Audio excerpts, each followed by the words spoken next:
도로에서의 차선은 생명선이라고 할 정도로 중요한 기능을 하고 있습니다.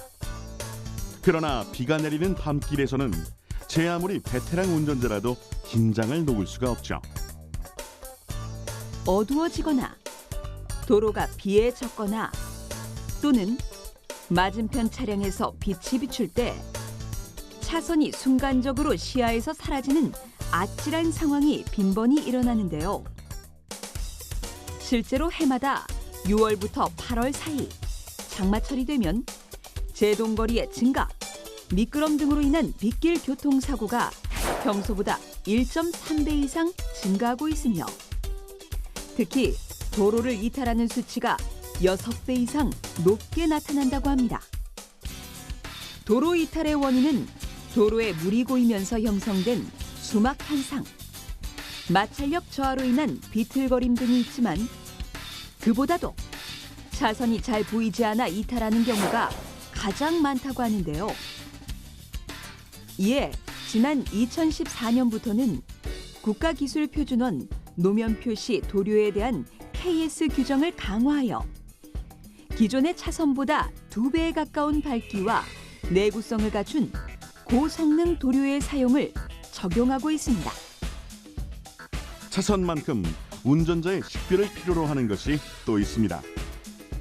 도로 표지판은 차량이 어느 각도에서 라이트를 비추냐에 따라, 차량과 표지판과의 거리에 따라, 그리고 표지판 표면의 상태에 따라 시인성의 변화가 크기 때문에 이를 보완할 수 있는 기술이 필요한데요. 악천후 속에서도 차선과 표지판이 잘 보일 수 있도록 하는 핵심은 바로 빛의 반사입니다.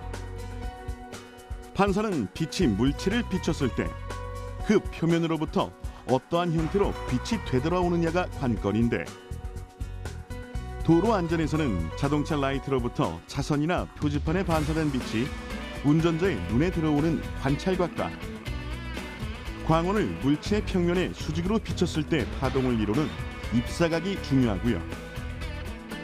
차선의 경우 30m 전방에서 자동차의 전조등 높이가 65cm, 운전자 눈의 높이가 1m 안팎을 표준으로 했을 때 입사각은 88.76도, 관찰각은 1.05도를 기준으로 하고 있습니다. 빛은 반사 각도에 따라 일반적으로 정반사, 난반사, 재기반사 등 세 가지로 구분합니다. 정반사는 유리처럼 매끄러운 곳에 빛을 비췄을 때 정반대 방향으로 일정하게 반사하는 원리로 입사각의 크기만큼 반사하게 되고요. 난반사는 표면이 고르지 않은 물체에 빛이 비출 시 빛들이 여러 방향으로 흩어져 반사되는 현상인데요. 아무리 매끄러워 보이는 평면이라도 실제로는 울퉁불퉁한 경우가 많아 그만큼 시야에 들어오는 빛의 양이 적을 수밖에 없습니다.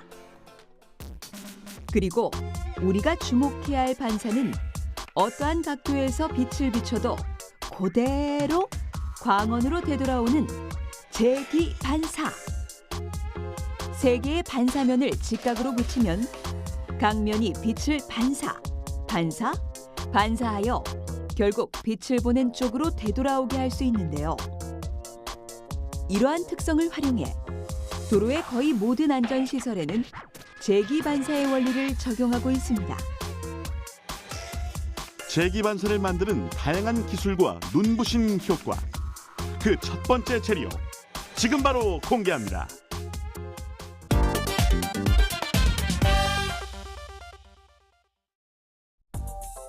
차선이 언제 어디서나 운전자의 눈에 잘 띄려면 차선 도료의 빛 반사율이 높아야 하고 도료가 바닥에서 잘 떨어지지 않고 오래 유지되어야 하며 황색보다 반사 성능이 좋은 백색을 적극 활용하는 것도 하나의 방법입니다.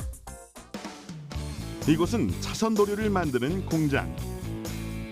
도료는 폴리에스테르, 에폭시, 아크릴 등의 합성 수지와 건조를 촉진하는 경화제, 색상을 결정하는 안료를 주 재료로 기능에 따른 다양한 첨가제를 섞어 완성하는데요. 어떤 수지를 합성하느냐에 따라 도료의 부착력이나 부식 정도가 달라지며 주로 차선과 같이 마모가 높은 실외 페인트에는 아크릴을, 실내 페인트에는 에폭시를 사용한다고 합니다. 차선용 페인트는 성분과 작업 방식에 따라 상온 건조형, 수용성, 가열형, 융착식, 그리고 상온 경화형 등 5가지로 분류됩니다. 이 중 신화를 함유하지 않은 융착식, 수용성, 상온 경화형의 3종류가 친환경 페인트이며 건조 방식에 따라 약간씩 다른 특징을 가지고 있죠. 완성된 도료는 국가기술표준화, 노면 표시 도료에 대한 KS 기준을 통과해야 사용할 수 있습니다. 페인트의 물기, 바른 후 퍼짐 정도 등을 알아보는 점도 측정과 한 번의 도장으로 물체 본래색이 어느 정도 가려지는지 확인하는 은폐율 검사 등이 이루어지는데요. 일반 페인트와 차선용 페인트는 주성분이나 제품 검사 등에선 큰 차이가 없지만 단 차선용 페인트에는 이 알맹이가 함께 사용된다고 합니다. 차선용 페인트에서는 그 페인트에 유리알을 포함하고 있거나 도색을 할 때 유리알을 함께 사용한다는 그런 차이가 있고요.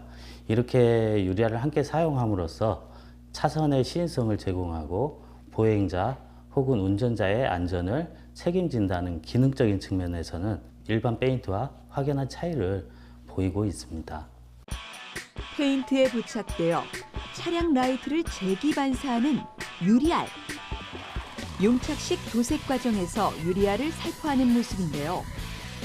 자, 페인트 위로 우르르르 떨어지는 유리알이 보이시죠? 종류별로 짧게는 6개월에서 길게는 2년까지 페인트 마모와 유리알의 이탈 정도가 다르게 나타나며 그중 상온 경화형의 내구성이 가장 높다고 하는데요. 차선용 페인트의 마모도와 재기 반사도를 측정하는 윤하중 시험으로 확인할 수 있습니다.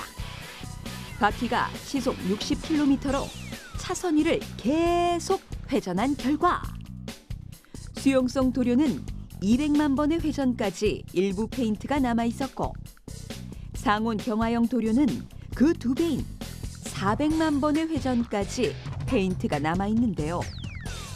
남은 페인트의 양만큼 유리알의 양이 결정되기 때문에 페인트의 내구성이 좋을수록 재기 반사율이 높아지는 것입니다. 이번엔 일반 유리알이 포함된 차선과 페인트로만 도색한 차선의 반사값을 측정해 보았습니다. 이 차선은 103이라는 수치가 나왔군요. 지금 비가 온 상태이기 때문에 요거는 일반 차선이기 때문에 상대적으로 휘도값이 좀 떨어진 상태거든요. 그래서 이게 실제 비가 안 온 상태라 그러면 400에서 500 정도 나오는 그런 수치예요. 이번엔 유리알 없이 페인트로만 칠한 차선의 반사값도 확인해 볼까요? 유리알에 의한 돌출 부분이 없기 때문에 빛 반사가 거의 이루어지지 않고 있는 상황입니다. 그렇다면 비에 젖은 차선에서도 빛 반사가 잘 이루어지려면 어떻게 해야 할까요? 여기엔 일반 유리알이 아닌 우천형 유리알이 사용되는데요. 어째 유리알이라고 하기에는 좀 거친 모습이죠? 굴절을 높이기 위해 미세한 유리알들을 접착제로 붙여 포도송이 형태로 만든 형태인데요. 그 모습을 좀 더 자세히 들여다보면 가운데 큰 유리알을 중심으로 그 둘레를 미세한 유리알이 감싼 모습으로 일반 페인트에 도포하여 굴절률을 높일 수 있지만 단 우천형 유리알의 핵심인 미세 유리알이 차량 바퀴에 의해 쉽게 탈락되기 때문에 내구성에 대한 기술적 보완이 필요한 상황이라고 하고요. 또는 페인트 자체를 아예 울퉁불퉁 돌출되게 바르는 방법으로 수막 현상을 방지할 수도 있는데요. 평평하게 바른 페인트에 유리알을 도포한 경우에는 빗물에 잠길 시 수막에 의해 빛이 정반사되어 운전자가 시야를 확보할 수 없지만 유리알을 돌출 차선에 적용하면 차선 자체가 높아져 빗물에 덜 잠기기 때문에 제기 반사의 효과를 얻을 수 있습니다. 그러나 돌출 차선은 특수 장비가 필요하고 건조가 느리다는 점 때문에 우리나라에서는 아직까지 시험 단계에 있다고 하는군요. 운전자와 도로 차선 간의 아찔한 숨바꼭질은 그만. 성능 좋은 페인트와 반짝이는 유리알이 어둠 속 차선을 더 환하게 밝혀줄 것입니다.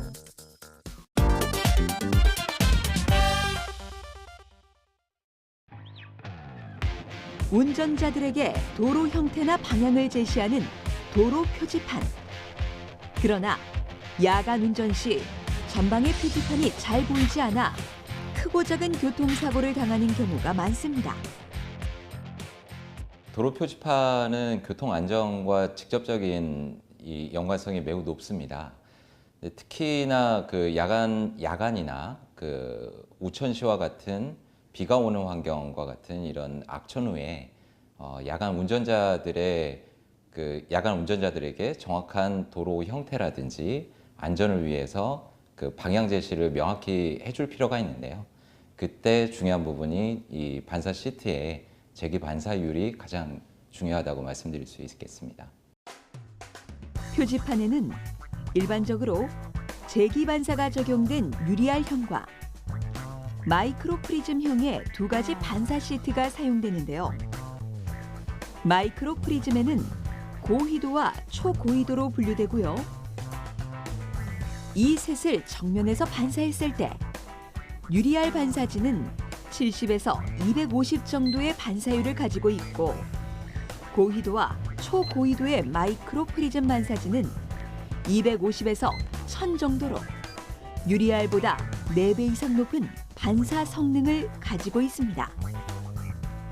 양쪽 모두 밝게 보이는 부분이 제기 반사가 일어나는 부분이고 검은 부분은 반사가 일어나지 않는 부분인데요. 마이크로 프리즘보다 유리알의 공백이 더 많기 때문에 반사 성능이 떨어지는 것이죠. 3면이 필요한 이유가 빛이 외부에서 들어오게 되면 프리즘의 이 3면 내부에서는 이 폴리카보네이트 소재의 굴절률과 그 외부에 있는 공기의 굴절률 차이에 의해서 전반사가 일어납니다.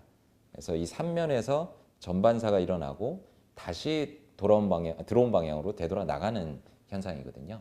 그래서 빛의 굴절률을 이용한 그 각을 조정해서 만든 구조라고 보시면 됩니다. 우리나라에서 사용하고 있는 다양한 표지판들입니다. 겉보기에는 잉크나 페인트 등의 도료로 인쇄한 것처럼 보이지만 앞서 보았던 마이크로 프리즘의 매우 복잡한 구조를 가진 반사 시트가 사용된 건데요. 녹색이나 청색과 같이 바탕이 되는 부분에는 비교적 반사율이 낮은 고희도 반사지를, 그 위에 글씨나 숫자, 기호 등은 고희도보다 반사율이 높은 초고희도 반사지를 사용하여 배경보다 글자가 눈에 잘 띄도록 제작되었죠.